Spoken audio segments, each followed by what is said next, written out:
রূপকথার জগতে সকলকে জানাই স্বাগতম। মানুষের দৈনন্দিন জীবনে অনেক বস্তুতেই অনেক ছোট বড় স্মৃতি জড়িয়ে থাকে, যেমন ডায়েরি, পেন, চিঠি, চেয়ার, পোশাক বা অন্য উপহার, আরও এরকমই কত কী। আচ্ছা, ধরে নিন যদি আপনার উপার্জনের অর্থে কোনো স্মৃতি জড়িয়ে থাকে, সে অর্থের দাম শতগুণে বৃদ্ধি পেয়ে যায়। খরচ করতে গেলে হাত নয়, একেবারে বুক কেঁপে ওঠে। ঘটনাটা বুঝতে একটু সময় লাগবে। তাহলে চলুন শুনে নিই আজকের কাহিনী, বিভূতিভূষণ বন্দ্যোপাধ্যায়ের লেখা সঞ্চয়।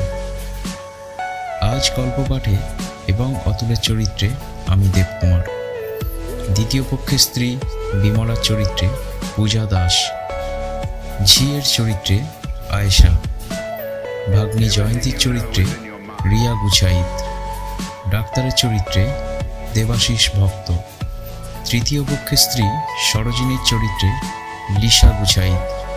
শুরু হচ্ছে বিভূতিভূষণ বন্দ্যোপাধ্যায়ের কাহিনী সঞ্চয়।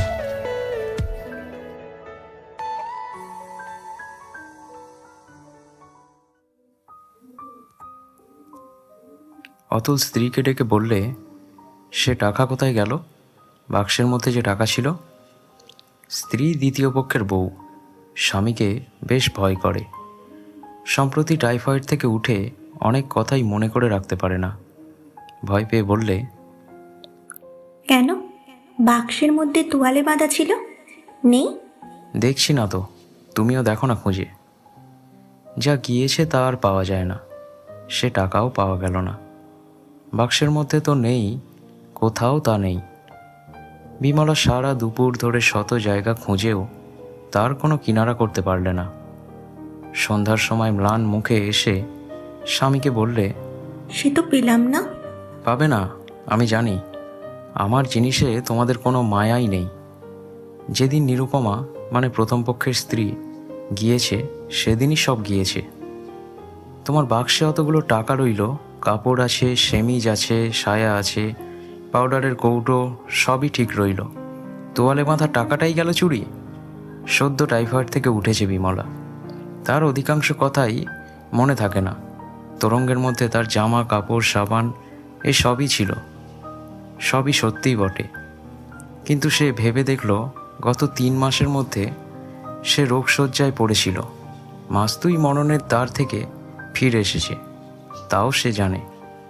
স্বামী সর্বদা শিয়রে বসে পাখার বাতাস করে, মাথায় ঘটি ঘটি জল ঢেলে কত রকমের সেবা শুশ্রূষা করে তাকে ফিরিয়ে এনেছে। একথা তার ভাষা ভাষা মনে আছে। অসুখ সেরে উঠে আজ দিন কুড়ি সে বাপের বাড়ি এসেছে। সেই তুরঙ্গটাও এখানে এসেছে তার সঙ্গে। অসুখের আগে একদিন অতুল খাজনা আদায় করে অনেকগুলো টাকা আনে। বিমলা বায়না ধরলে, ওগো, কিছু টাকা আমায় দাও, দিতেই হবে, ছাড়বো না কিছুতেই।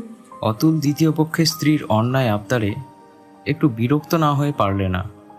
সংসার খরচের টাকা জমাবার মতো অত বেশি যদি থাকতো তবে সে কথা স্বতন্ত্র। তা যখন নেই, অত বড় মেয়ের বোঝা উচিত। কিন্তু স্ত্রী বায়না ধরলে ছেলে মানুষের মতো। এই টাকাগুলো আমি আমার বাক্সে তুলে রাখবো, দাও আমাকে। ওগো। অতুল 5টি টাকা অন্য খরচের জন্য রেখে বাকি টাকা স্ত্রীর হাতে তুলে দিল। অতুলেরই একটি আধময়লা রুমালে বিমলা টাকাগুলো বেঁধে তাকে ছোলার কলসির মধ্যে রেখে দিল। রাতে অতুল বললে, টাকা কোথায় রেখেছ? তাকে ছোলার কলসির মধ্যে। থাক, ভালো জায়গা, কেউ টের পাবে না। এর কিছুদিন পরে বিমলা পড়ল শক্ত টাইফয়েডে। 2 দিন 5 দিন করে যখন 18 দিন কেটে গেল, তখন বাড়ির ঝি একদিন বিমলার ভাগিনীকে বললে, দিদিমণি, ছোলাগুলো রোদ্দুরে দেব? বর্ষাকালে নষ্ট হয়ে যাবে একেবারে। বিমলার এই ভাগিনী তার মামার সংসারেই থাকত, অবিবাহিত, 13-14 বছর বয়স। সে ছেলে মানুষ, কিছুই জানে না টাকার খবর। তার সম্মতি পেয়ে ঝি ছোলার কলসি তাক থেকে পেরে ছোলা ঢালতে গিয়ে রুমালে বাঁধা কি একটা দেখতে পেল। প্রথমে সে বুঝতে পারেনি জিনিসটা কি। হাতে নিয়ে নাড়াচাড়া করে যখন বুঝলে এতে পয়সা কড়ি বাঁধা, ততক্ষণে বিমলার ভাগিনী জয়ন্তী সেখানে চুলের দড়ি রোদে দিতে এসে দাঁড়িয়েছে। জয়ন্তী বললে, কি গো ওটা? তা কি জানি দিদিমণি, এই তো বেরালো এর ভেতর থেকে, কি জানি। দেখি দেখি, দাও তো। বাড়িতে কেউ নেই, মামা কোথায় বেরিয়েছে। সে শয্যাগত মামির কাছে রুমালে বাঁধা টাকা এনে বললে, মামিমা, এ টাকা তুমি রেখেছিলে ছোলার কলসিতে? বিমলার তখন ভীষণ জ্বর, গা তেতে তপ্ত খোলার মতো। সে তাড়াতাড়ি জ্বর অবস্থায় উঠে হাত বাড়িয়ে বললে, দে আমার টাকা। অতুল সেই সময় ঘরে ঢুকে সব শুনে বলল, তুমি শোও, টাকার জন্য কি শুয়ে পড়ো। আমার এই টাকাগুলো রেখে দেবে? হ্যাঁ, আমি রেখে দিচ্ছি। দাঁড়াও, ক টাকা গুনে রেখে দিই। 1, 2, 3, এই 18 টাকা 7 আনা। কোথায় রেখে দেবে? আমি ঠিক জায়গাতেই রেখে দেব। তুমি নিজের বুদ্ধিতে টাকাটা রাখতে গিয়ে তো হারিয়েই ছিলে। মিন্দি না দেখলে ঝিমাগি চক্ষুদান করেছিল আর কি। আমার কাঠের বাক্সতে রেখে দেব, কেমন? রেখে দাও, তুমি যেন খরচ করে ফেলো না তা বলে। ও আমার টাকা, 18 টাকা 7 আনা, মনে করে রেখে দিলাম। তারপর বিমলার অসুখ ভীষণ বেড়ে গেল। অতুলের পাড়াগাঁয়ের ছোট্ট সংসার, মেটে ঘর, খড়ের চাল। সংসারে আছে মাত্র ভাগ্নি আর স্ত্রী, আর দ্বিতীয় পুরুষ মানুষ নেই। সে পড়ে গেল মহা মুশকিলে। রোজ মহকুমা থেকে ঘোড়ার গাড়ি ভাড়া করে ডাক্তার আনতে হয়। খরচ যা পড়ে তাতে সামান্য খাজনাপত্রের আয়ে কোনো মতেই কুলোয় না। কদিনেই বেশি কিছু ঋণগ্রস্ত হতে হলো। বিমলার জ্ঞান চৈতন্য নেই। যখন একটু জ্ঞান হয় তখন কেবল বলে, জল খাবো, আমায় জল দাও, 1 ঘটি জল দাও। তারপরেই আর জ্ঞান থাকে না। ডাক্তার বললে, অতুলবাবু, চেষ্টার তো কোনো ত্রুটি করছি না, তবে এই সোমবারটা না কাটলে কিছুই বলতে পারবো না। ও বাঁচবে তো ডাক্তারবাবু? কি করে বলি বলুন তো, সবই ভগবানের হাত। কাল একটা ইঞ্জেকশন দেবো ভাবছি। ইঞ্জেকশনের কথা শুনে বিমলা ভয় পেয়ে গেল। ইঞ্জেকশন করলে নাকি ভারী লাগে, গা ফুঁড়ে ওষুধ দেওয়া সে নাকি বড় খারাপ কথা। অতুল নানা রকমে তাকে বুঝিয়ে রাজি করালে। হ্যাঁ গা, কাল সকালে আমাকে নাকি ইঞ্জেকশন দেবে। কেন? তখন তো তুমি রাজি হলে। একটা কথা বলবো, আমায় আর ওসব কষ্ট দিও না। কেন, কি হলো আবার? আমি এবার বাঁচবো না, তোমার অদৃষ্টে বউ নিয়ে সংসার করা নেই দেখছি। ওসব কথা বলতে নেই এখন। ছি, চুপ করে শুয়ে থাকো। তোমার কোনো বুদ্ধি নেই, যা বলছি তাই শোনো। শুনেছি, তুমি বেশি কথা বলো না, ডাক্তারে বারণ করে গিয়েছে। হ্যাঁ গা, তুমি আমায় বাঁচিয়ে তুলতে পারবে? সে আবার কি কথা? নিশ্চয়ই। তোমার কি হয়েছে? এর চেয়েও শক্ত অসুখ হয় লোকের, তারা বেঁচেও জোটে। বলে অতুল কে কোন দুঃসহ ব্যাধি থেকে মুক্তি পেয়েছে তারই তালিকা কতক স্মৃতি থেকে, কতক কল্পনার উপর নির্ভর করে আবৃত্তি করতে লাগলো স্ত্রীর শিয়রে বসে। রায়েদের বাড়ির বড় বউ 5 মাস অসুখে ভুগে কঙ্কালসার হয়ে গিয়েছিল। ননী চক্রবর্তী এই ধরনের টাইফয়েডে ভুগে বিছানার সঙ্গে মিশে গিয়েছিল। তারা সেরে উঠে দিব্যি সংসার করছে। বিমলা বললে, সে কতদিন আগে? ও, তখন নীরু চক্রবর্তী বেঁচে আছে, তুমি তখন হয়তো জন্মাওইনি। আমাকে তুমি বাঁচাও, তোমার কাজ ছেড়ে আমার কোথাও যেতে ইচ্ছা করে না, স্বর্গেও না।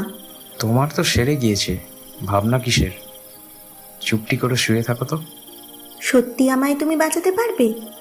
অতুল দেখল বিমলার রোগজীর্ণ কপাল বেয়ে চোখের জল গড়িয়ে পড়েছে।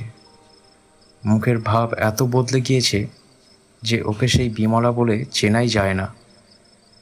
ওর মাথার চুলের মধ্যে আঙুল চালিয়ে দিয়ে আদর করতে করতে অতুল বললে, অমন কথা বলে না, নিশ্চয়ই বেঁচে উঠবে। সে আবার একটা কথা কি? বিমলা নিশ্চিন্ত হয়ে ছেলে মানুষের মতো ঘুমিয়ে পড়ল। সোমবারের বিপদ ঈশ্বরের ইচ্ছায় কেটে গেল এবং বিমলা ক্রমে ক্রমে ব্যাধিমুক্ত হয়ে পথ্য পেল। 2 মাস অতি কঠিন রোগ ভোগের পরে অসুখ সেরে উঠে বিমলার মস্তিষ্ক কেমন দুর্বল হয়ে গেল। কোনো কথাই সে মনে রাখতে পারে না। 8-10 দিন এভাবেই কাটল। সকালবেলা আহারাদির পরে হয়তো একটু চুপ করে শুয়ে থাকে, তারপর দুপুরের দিকে উঠে বিছানায় বসে জয়ন্তীকে ডাকাডাকি করে। ও বিন্দি, শুনে যা। ও বিন্দি, কি মামিমা? কত বেলা হয়ে গেল, আমায় ভাত দিবি নে? সে কি মামিমা, তুমি রোগা মানুষ, 9টার সময় যে তোমাকে ভাত দিয়ে খাইয়ে গেলাম পাশে বসে। না, আমি খাইনি, দে ভাত দে। তুমি ভুলে গেলে মামিমা, ভাত দিয়ে গেলাম যে, তুমি যে খেয়ে শুয়েছিলে। হ্যাঁ, তোদের সব মিথ্যে কথা। আমায় খেতে দিবি নে তাই বল, দে 2টো ভাত। বিমলা ছেলে মানুষের মতো কাঁদতে শুরু করলে। জয়ন্তী স্নেহের সুরে বললে, কাঁদতে নেই মামিমা, ছি, তোমার মনে থাকে না কিচ্ছু। ভাত তোমাকে খাইয়ে গিয়েছি। আচ্ছা, মামা বাবু এলে জিজ্ঞেস করো। হ্যাঁ, যেমন তুই তেমনই তোর মামা বাবু। আমি এদিকে খিদের জ্বালায় মরছি। জয়ন্তী নানা রকমে ভুলিয়ে তার দুর্বল মস্তিষ্ক মামিকে শান্ত করে ঘুম পাড়ালে। শ্রাবণের শেষ, ভীষণ বর্ষা পড়ে গেল। দিন নেই রাত নেই, সব সময় বৃষ্টি। খানা ডোবা জলে থই থই করছে। পটলের ক্ষেত সব জলে ডুবে গিয়েছে। তাই হাটে বাজারে পটলের বেজায় আকড়া। একদিন বিমলা স্বামীকে ডেকে চুপি চুপি অপরাধিনীর মতো বললে, ওগো, একটা কথা বলবো? কি? আমি একটা ভুল করে বড় লোকসান করে ফেলেছি, বলো আমায় বকবে না? আগে শুনি না। বকবে না আগে বলো? আচ্ছা, বকছি নে। দেখো, তুমি সেই একবার আমায় টাকা দিয়েছিলে মনে আছে? আমার অসুখের আগে সে আমি তাকের ওপর ছোলার কলসিটার মধ্যে রেখেছিলেন। আজ আস্তে আস্তে ভাড়ার ঘরে গিয়ে ছোলার কলসিটা পেরে দেখলাম সে টাকা নেই। সে তো কেউ জানতো না। আমার অসুখের সময় কে বের করে নিয়েছে। আমার মনে হয় ঝি মাগিটা। এখন কি ও কবুল যাবে? কত টাকা ছিল তোমার মনে আছে? অতুলের মনে কি কুবুদ্ধি চাপল। অনেক টাকা খরচ হয়ে গিয়েছে স্ত্রীর অসুখে। বেশি তো নয়, 18 টাকা 7 আনা মাত্র। বিমলের মনে নেই যখন, ভীষণ অসুখের সময় টাকাটা সে তারই হাতে দিয়েছিল। বললে, থাককে, গিয়েছে তো গিয়েছে, সামান্য টাকা। ঝিকে একবার বলো না। ও ঝগড়া বাঁধাবে তাহলে। কেউ তো ওকে দেখেনি টাকা নিতে। কি আর হবে? কত টাকা তোমার মনে আছে? একটা ময়লা রুমালে বাঁধা ছিল মনে হচ্ছে যেন। আহা, কতগুলো টাকা আমার অদৃষ্টেই গেল। তুমি কিছু মনে করো না লক্ষ্মীটি, রাগ করবে না আমার ওপর। তোমার ক্ষতি লোকসান করতেই আমি আছি। বিমলা নিঃশব্দে কাঁদতে লাগলো। একবার অতুলের মনে হলো সব কথা স্ত্রীকে মনে করিয়ে দেয়। বলে, ভেবো না লক্ষ্মীটি, ঠাট্টা করছিলাম। টাকা যে সেই তুমি আমার হাতে। কিন্তু তখনই ভাবলে, হবে হবে, এর পরে দেব। এই ধাক্কাটা সামলে নিই তো। সামান্য টাকা দিলেই হবে এরপরে। ভাদ্র মাস পড়ার আগেই ঘুঘু টাকা সুদীর্ঘ শ্রাবণ এক দ্বীপ্রহরে নৌকাযোগে সে তার স্ত্রীকে বাপের বাড়ি রেখে এলো। এত বড় অসুখ থেকে উঠল, বাপ মায়ের কাছে একবার যাওয়া উচিত। বিমলা আর ফেরেনি। শীতের প্রথমে সামান্য জ্বর থেকে দাঁড়ালো নিউমোনিয়া। দুর্বল শরীর সামলাতে পারলে না সে ধাক্কা। অতুলের সঙ্গে দেখাও হয়নি শেষ সময়টা।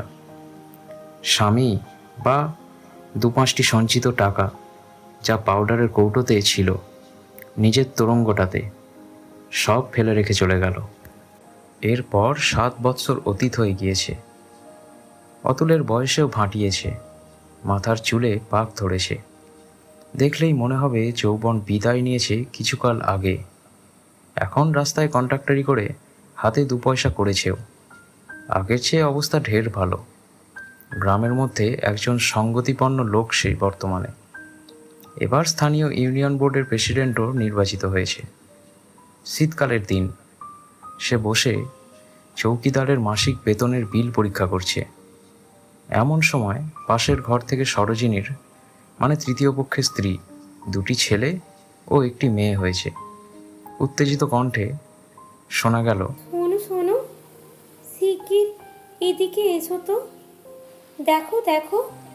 কি না জানি বিপদ ঘটিয়েছে ভেবে অতুল ছুটে গিয়ে দেখল স্ত্রী ঘর পরিষ্কার করতে করতে পৈতৃক আমলের যে বাক্সটাতে সাবেক আমলের জমি জমার খাতা, পুরনো চেক, দাখিল, কাগজপত্র ইত্যাদি আছে, তার মধ্যে থেকে কীর্তিষ্ট বিবর্ণ একটা ন্যাকড়ার পুঁটলি বার করে হাতে তুলে ধরে বলছে, এই দেখো, আজ ভাবলাম পুরনো বাক্সটা ছেড়ে ছুড়ে সাফ করি।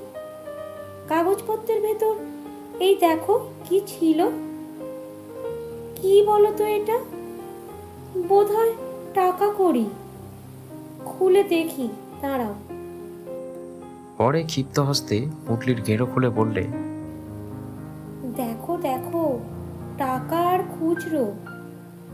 দাঁড়াও গুনি। আনন্দপূর্ণ উত্তেজিত কণ্ঠস্বরে সে গুনতে লাগলো। 1, 2, 3, 4, 5। ও দেখি। গোনা শেষ করে খুশির দৃষ্টিতে স্বামীর দিকে চেয়ে বললে, হুম, এ কিন্তু আমি দেব না। কর্তাদের আমলের রাখা নিশ্চয়। এতদিন তোমরা তো কেউ পাওনি। একখানা রুমালে বাঁধা, দেখো না। অতুল চিত্রার্পিতের মতো দাঁড়িয়েছিল এতক্ষণ। অনেক দিন আগের একখানা জ্বরদীপ্ত আরক্ত মুখ, ছেলে মানুষের মতো লোভার্ত দৃষ্টি, এক বর্ষার মেঘমেদুর দিন, শ্রাবণ মাস। সে শুধু কলের পুতুলের মতো বললে, কত আছে বললে? সরোজিনী হেসে ঘাড় দুলিয়ে দুলিয়ে বললে, 18 টাকা 7 আনা। এ আমি আর দিচ্ছি নে, আমি পেলাম, এ আমিই নেব।